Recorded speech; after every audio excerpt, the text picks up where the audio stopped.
얘들아, 그 지구와 생명체의 역사를 바꾼 산하아넌 반응이지? 거기로 와주세요. 72쪽인가요? 저번 시간에 우리 전자이동에 대한 산하아넌까지 막 마무리했었죠? 자, 지구의 역사를 바꿔주었다라고 했습니다. 첫 번째 뭐 나와 있어? 첫 번째 광합성 나와 있지. 여기 잠깐.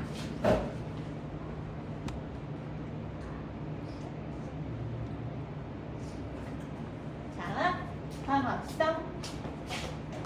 그 옆에 빈 공간 있잖아. 거기다가 화학 반응식 적어줘. 광합성은 먼저 한글로 적으면 이산화탄소하고 안녕 물을 가지고 포도당이라고 하는 유기물을 만드는 거죠. 이때 산소 기체가 같이 나와요. 생명체가 생명활동을 하고 생명을 유지하기 위해서는 반드시 영양소랑 산소가 필요해요. 왜냐하면 영양소를 산소가 이렇게 분해해서 에너지를 얻거든. 그러니까 생명활동을 유지한다는 것이 우리가 끊임없이 근육도 움직여줘야 되고 호흡도 해야 되고 심장도 근육 껴줘야 되고 그런 모든 것들이 에너지를 필요로 하는데 에너지를 우리가 직접 만드는 과정을 세포호흡이라고 하거든. 생명과학 같아서 진짜 중요하게 다뤄질 건데 그 세포호흡을 위해서는 포도당과 같은 탄수화물, 단백질, 지방 이런 걸 우리가 유기물 또는 영양소라고 얘기하는데 그들과 산소가 필요합니다. 그런데 우리 동물이나 사람의 경우는 다른 어떤 음식물을 섭취함으로써 영양소를 얻게 되잖아요. 식물들은 스스로 영양소를, 그러니까 뭐 다른 곳으로부터 영양소를 섭취하지 않기 때문에 스스로 만들어야 돼요. 알겠죠? 그래서 스스로 만드는 과정을 광합성이라고 합니다. 이건 화학 반응식 어떤 이산화탄소는 CO2, 공유결합 물질이고요. 안녕 주아야. 물은 H2O, 포도당은 C6H12O6, 산소 O2 들어갑니다. 자, 요거 개수 맞추기 위해서 여기 666 이렇게 들어가죠. 이렇게 들어가는데 이게 지금 어떻게 지구의 역사를 바꿔주었나 라고 궁금할 수 있겠지. 우리가 최초의 생명체는 광합성을 했었을까요? 안 했었을까요? 안 했었습니다. 우리 지구상에 나타난 최초의 생명체는 누구였었냐면 종속 영양생물이라서 주로 이제 바닷속에서 최초의 생명체가 탄생을 했습니다. 자, 그런데 이 생명체들이 바닷속에 풍부한 유기물을 양분으로 먹고 살았어요. 그러면서 얘네들이 개체수가 증가하게 되면서 바닷속에 있는 먹이가 부족해지기 시작했습니다. 알겠죠? 유기물 부족해졌어요. 그래서 스스로 이제 이 유기물을 만들기 시작한 거죠. 그래서 생명체가 탄생하고 난 다음에 그리고 난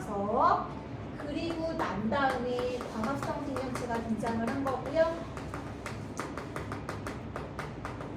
이 최초의 광합성 생명체가 바로 누구냐면 남세균이라는 아이예요. 남세균. 최초의 광합성 생물입니다. 최초의 광합성 생물 적어놓으세요.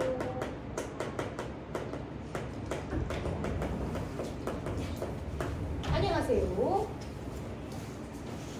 자, 이렇게 광합성 생명체가 등장하고 나니까 어떤 변화가 생기냐면 얘들아, 우리 지질시대라 72페이지 지질시대에서 지구를 석간부리아대, 고생대, 중생대, 신생대 이렇게 나누는 거 혹시 알아? 들어봤어? 그렇게 시기를 나누는 기준이 뭐게? 나누는 기준 뭘 것 같아? 석간부리아대, 고생대, 중생대, 신생대 이렇게 나누는 기준은? 우리 옛날에 공룡 살았던 거 알아? 공룡? 공룡 지금 있어 없어? 없지, 그치? 얼마 전에 봤던 주라기 월드에서는 공룡이 나오는 걸로 나오고 있는데 그건 영화 속 얘기인 거고 공룡은 지금 전혀 멸종돼서 존재하지 않아. 그래서 이 고생대, 중생대, 신생대로 나오는 기준은 이렇게 생물들의 번성 시기와 멸종 시기를 기준으로 나눈 거야. 그런데 그 생물들의 기준 말고 지구에서 역사상 가장 큰 변화가 있었던 사건은 바로 광합성 생명체의 등장 여부야. 그래서 광합성 생명체가 등장하고 나서 어때? 그때 당시 풍부했던 이산화탄소와 물을 가지고 포도당을 만들었잖아. 그러면서 나왔던 게 뭐냐면 산소였어. 그러니까 최초의 대기, 그 지구에는 대기에 산소가 많이 있었을까요? 없었을까요? 없었어. 이 광합성 생명체가 등장하고 나서부터 산소가 대기 중에 폭발적으로 늘어나기 시작한 거야. 그런데 우리 배워봤지만 화학적으로 배웠지 산소는 반응성이 진짜 커. 거기야 서열아. 반응성이 됐다 크다는 얘기는 뭐냐면 엄청 반응을 잘한다는 얘기야. 그러니까 지구에 존재하는 여러 가지 뭐 지각 성분이라든가 금속이라든가 막 여러 가지 것들과 산소가 엄청나게 많이 반응을 해서 물질들을 많이 변화시켰어. 그러면서 이제 산소를 이용해서 호흡하는 생명체도 나타나기 시작했고, 그래서 지구를 갖다가 가장 크게 딱 둘로 나눈다라고 한다면 광합성 생명체가 등장하고 등장하기 전과 후로 나눌 수 있을 정도로 엄청나게 큰 변화를 가져왔습니다. 그래서 지구의 역사를 바꿔준 아주 큰 산화환원 반응 중에 하나입니다. 아시겠죠? 그래서 대기 중에 산소가 나타나기 시작하고 그러면서 오존층도 생기게 되고 오존층이 생기고 나니 육상생물로도 등장할 수가 있었어. 무슨 말이냐면 최초의 생명체는 바다에만 있었거든. 왜 그럴까? 오존층이 없었어. 지금 오존층이 없다면 우리 어떻게 되는 줄 알아? 우리 전부 다 피부 안 걸리거나 그냥 바로 자외선에 타 죽을 수가 있어. 그러니까 우리의 그 오존층은 실제로 가시광선을 통과시키지만 가시광선보다 훨씬 더 센 자외선이라든가 방사선 등은 이렇게 흡수가 되고 있어. 그렇기 때문에 우리가 여기서 보호받을 수 있는 거거든. 그러니까 옛날에 이 바닷속에 살았던 거는 자외선, 방사선들이 그대로 통과해서 다 들어왔었어. 그러니까 바깥에서 살 수가 없었거든. 근데 오존층이 생기게 돼. 오존층이라는 건 O3야. O2가 생기고 O3가 생기고 나서 이제 육상으로도 생물이 진출할 수가 있었다라는 거죠. 알겠죠? 그래서 지구의 역사를 엄청나게 크게 바꿔준 사건이다.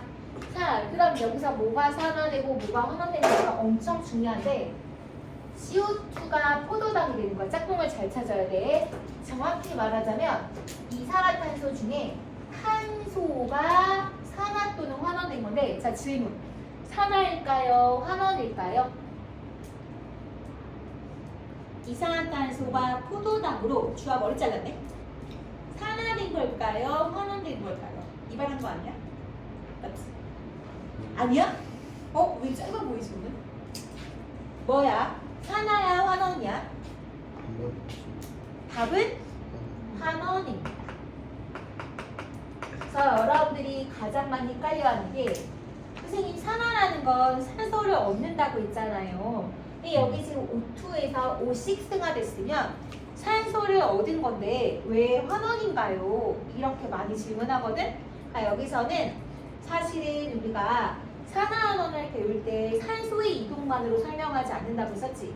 저희가 고등학교 2학년 화학으로 가져가면 우리가 산화수라고 하는 개념을 다시 또 배워. 그래서 그걸로 적용을 시켜야 되거든. 근데 여러분들은 이제 산화수라는 내용을 모르니까 어떻게 해석하면 되냐면 탄소 원자 자체가 수소를 얻었다라고 생각하시면 됩니다. 우리가 산화환원 공부할 때 산화랑 환원 공부할 때 산소는 얻은 이름이었었고 그 다음에 전자는 이름 얻음이었었잖아. 이때 수소로도 설명이 가능하거든. 얘랑 똑같아. 수소 이름, 수소 얻음이 산화 환원이야. 그래서 얘는 수소를 얻었다라고 환원이다라고 생각하면 되고, 그럼 환원만 일어날 수 없지. 산화도 반드시 일어나야 되지. 그래서 H2O가 O2로 산화됐어요라고 얘기할 수 있어. 얘는 수소를 잃었죠. 여러분 이렇게 생각하면 안 돼. 그냥 여기 6이 있으니까요. 산소가 6개고 여긴 12개예요. 이렇게 생각하면 안 돼요. 내가 산화환원 따질 때 이 앞부분의 개수는 넣지 않습니다. 그래서 광합성도 산화환원이 있구나라는 거 거기 해바라기 그림 옆에다가 그려주시면 돼요. 자, 두 번째로 세포흡이란 말이 나와 있죠? 세포흡.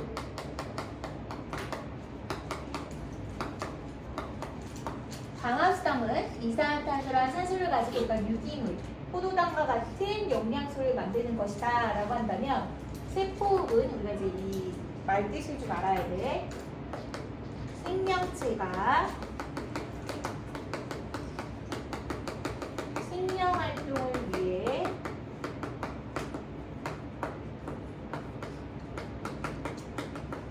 필요한 에너지를 스스로 만드는 과정.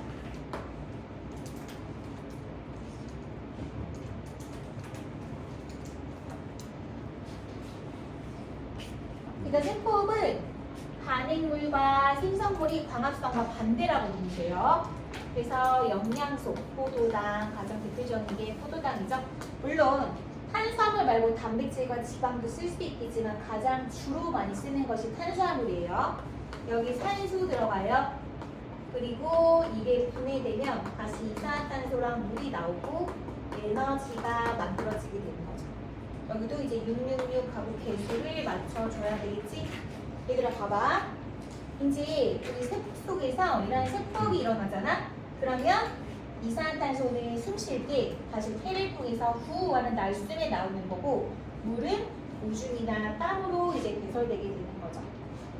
그래서 이것도 포도당이 이산화탄소로 산화되는 거고 산소가 물로 환원된다. 짝꿍을 반드시 잘 찾아야 돼요. 포도당과 이산화탄소가 짝꿍이고 산소랑 물이 짝꿍이에요.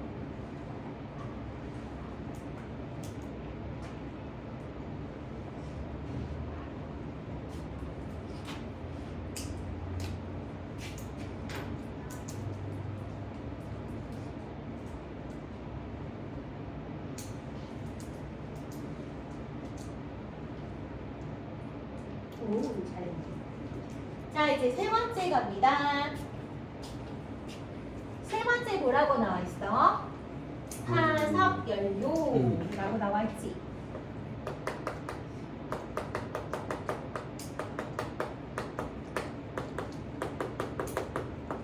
자, 우리 지구온난화란 말은 엄청 많이 들어봤을 거야. 지구온난화의 주범이 뭐야? 이산화탄소지. 그럼 원래 원시대기에도 우리 지구가 이런 우리가 지금 현재 인류가 살기 이전에도 이산화탄소 대기층은 있었어. 그런데 문제가 뭐야? 그때보다 지금 너무 많아져서 문제가 되는 거지. 실제로 이산화탄소는 사람에게 직접적인 해를 끼치진 않아. 그런데 이산화탄소는 우리가 온실가스라고 부르잖아. 재정아, 자면 안 돼. 온실가스라고 부르는 이유가 얘는 굉장히 공기층을 따뜻하게 데워줘. 그러니까 그 열이 한번 이렇게 들어오면 빠져나가지 못하게 하는 거야. 그래서 지구의 평균 온도를 높여주는 거지.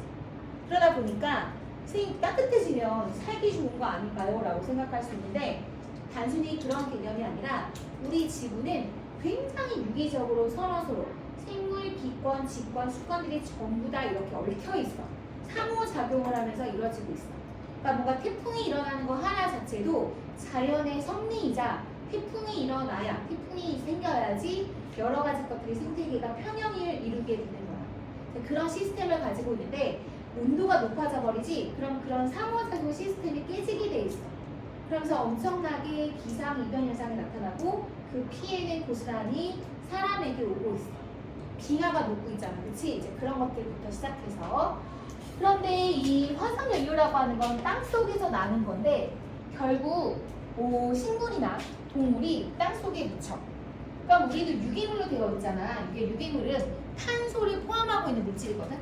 근데 얘네가 이제 땅속에 오랫동안 묻혀있지. 그러면 얘네가 열과 압력을 막 받잖아. 그러면 탄소의 성분만 꽉 들어차게 돼. 그렇게 해서 만들어지는 것이 바로 화석연료야. 그래서 화석연료는 어떻게 되냐면 이런 식으로 돼 있어. C와 H로 주로 이루어져 있어요. 탄화수소라고 불려요. 그래서 우리 이 화석연료 연소가 얼마나 지구의 역사를 바꿔줬냐면 18세기에 우리 산업혁명이라고 들어봤어? 산업혁명? 산업혁명이 뭐야? 갑자기 공장 같은 게 만들어지고 교통이 엄청나게 발달하고 그 전까지 우리 마차 타고 다녔어. 그치? 일단 조선시대 때도 막 사람이 끄는 가마, 양반들이 막 가마 타고 다녔잖아. 그 다음 뭐 타고 다녔어? 말 타고 다니고, 그치? 소를 이용해서, 가축을 이용해서 뭐 땅을 이제 막 일구고 이랬었잖아. 그런데 이제 그런 것들이 기계로 바뀌기 시작을 하는 거야. 그래서 자동차 같은 게 만들어지게 되고, 그게 제일 처음에 만들어진 게 이제 기관차라고 해서 기차였어. 그래서 석탄을 이용해서 열에너지를 이용해 그 열에너지로 바퀴를 굴려서 가게 되는 거지. 그러면 우리가 나무 같은 거 땔감으로 이용해서 만드는 것보다 석탄, 석유를 태워서 만드는 열에너지가 엄청나게 높았었어. 그러니까 연료율이 굉장히 높았던 거지. 그러면서 이제 물론 공장 같은 것도 만들어지게 되고, 그래서 교통이라든가 산업에 어마어마하게 눈부신 발전을 이루게 된 거야. 옛날에는 옷 한 번을 만든다고 하려면 어떻게 되냐? 누이고치나 모카솜으로부터 면이라든가 그런 실을 뽑아, 자연에서. 그러면 배트를 짜가지고 그걸로 천을 만들어. 천을 오리고 꼬매고 해갖고 옷 한 벌을 짓는 거야. 만약에 지금 이 시대에 그렇게 옷 한 벌 짓는다면 인건비가 어마어마하게 비싸기 때문에 아마 옷 한 벌에 몇 천만 원 할걸? 근데 우리 옷 한 벌에 몇 천만 원씩 주고 사? 안 사지. 왜? 지금 이렇게 만드는 이 옷들은 전부 다 석유로 만드는 거야. 이게 전부 다 뭐다? 플라스틱이야. 우리가 알고 있는 이런 것만 플라스틱이 아니라 이것도 플라스틱. 이거 진짜난 거 아니잖아요. 그죠? 이것도 플라스틱이고 우리가 입고 있는 모든 옷들도 다 플라스틱이야. 알겠죠? 그래서 그런 것들이 바로 이 화석 연료로부터 만들어지기 시작한 겁니다. 그렇기 때문에 공장에서 대량 생산이 가능하기 때문에 이런 합성 섬유 같은 개발이 이루어지고, 그다음 우리가 보통 플라스틱이라든가 비닐봉지 이런 것도 전부 다 합성 섬유이자 플라스틱이에요. 그래서 그런 것들이 화석 연료로부터 만들어지기 시작한 거죠. 알겠죠? 자, 그럼 화석 연료의 연소라고 했습니다. 연소는 열 에너지가 발생하는 발열 반응이다라고 볼 수 있고요. 쌤이 화석연료는 우리가 뭐 도시가스, 여러분들 집에 보일러 있죠? 그 보일러랑 요새는 인덕션을 많이 사용해서 가스레인지는 잘 없을 수 있는데 조리 기구로 많이 사용하는 그 캠핑장에서 보는 그 가스레인지 있잖아요. 그런 것들이 전부 다 도시가스 CH4로 이루어져 있는 거예요. 그래서 쌤이 뭐 예를 들어서 C3H, 뷰테인을 좀 보자라고 한다면 얘를 연소시킨다라고 하는 건 반드시 O2가 들어갑니다. 연소 반응이라는 건 산소가 반드시 들어가고요. 다음 화석연료를 연소시킬 때 반드시 나오는 것이 CO2와 H2O입니다. 세포가 많이 비슷하죠? 세포도 이 포도당을 연소시키는 거 산소 들어가고 이산화탄소와 물이 나오고 에너지가 방출되듯이 화석연료의 연소 과정도 마찬가지입니다. 자, 개수 한번 맞춰보도록 할게요. 여기 탄소 원자가 3개가 있죠? 그럼 이산화탄소도 3개가 들어가야 되고 수소 원자가 8개가 있으니까 물 분자는 4개가 들어가죠? 그러면 산소 원자가 6개에다 4개, 총 10개니까 O2는 5개가 들어가게 되겠죠? 이렇게 개수를 완성하고 여기서 C3H8이 이산화탄소가 되는 거야. 산화 과정입니다. 수소 잃고 산소 얻었어요. 산화죠? O2가 H2O로 환원됩니다. 산소 잃고 수소 얻었어요. 환원 과정이죠? 그래서 화석연료의 연소 과정은 산업혁명이라고 하는 엄청나게 큰 지구의 역사를 바꿔준 대표적인 산화환원 반응입니다. 일단 4번째 철의 재련이라고 나오는데 여러분들 그림을 좀 그릴 거예요.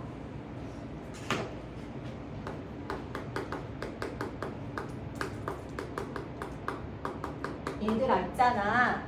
그 예전에 구석기 시대, 신석기 시대, 그 다음이 뭔지 알아?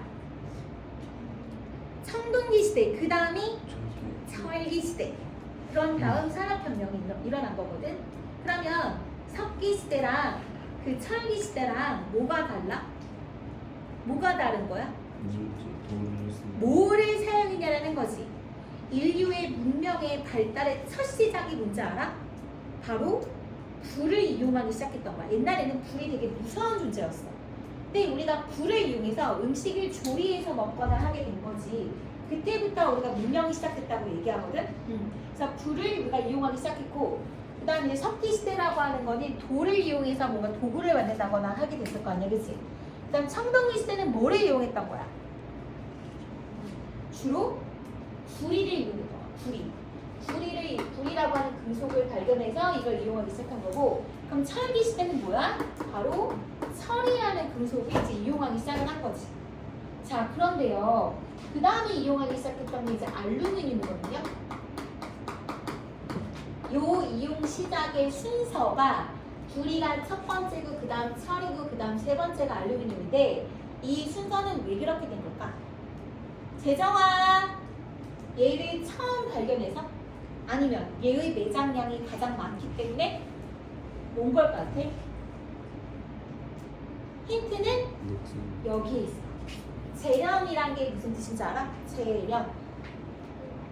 맞아, 뽑아내는 거인데, 사실 우리가 얘네들을 사용하려면 순수한 구리와 순수한 철과 순수한 알루미늄이 필요해.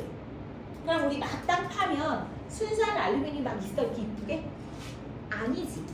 우리는 철광석으로부터, 그러니까 철이 많이 포함되어 있는 돌덩이가 있어. 그런 걸 탄광해서 막 캐는 거야. 그럼 거기에서 철만 뽑아내. 그래서 우리가 원하는 모양으로 성형을 한 다음에 그걸 이용하는 거거든. 그래서 이러한 철광물로부터 철만 쏙 뽑아내는 과정을 재련이라고 하는 거야. 그럼 이 재련하는 과정 기술이 상당히 고급 기술이야.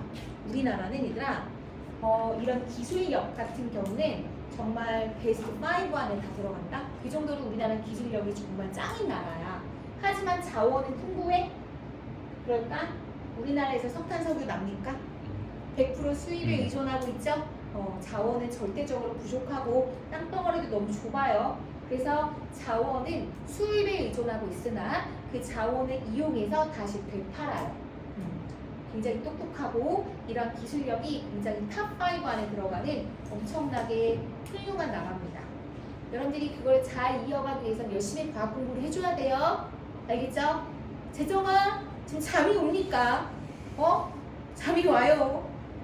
자, 그래서 어쨌든 이렇게 이용한 과정은 재련 과정이 비교적 간단한 것부터 이용하기 시작한 겁니다. 이렇게 갈수록 재련 과정이 좀 더 복잡해집니다. 알겠죠? 자, 그럼 철은 어떻게 재련하느냐? 봐봐. 얘가 철광석이라고 하는 돌이야.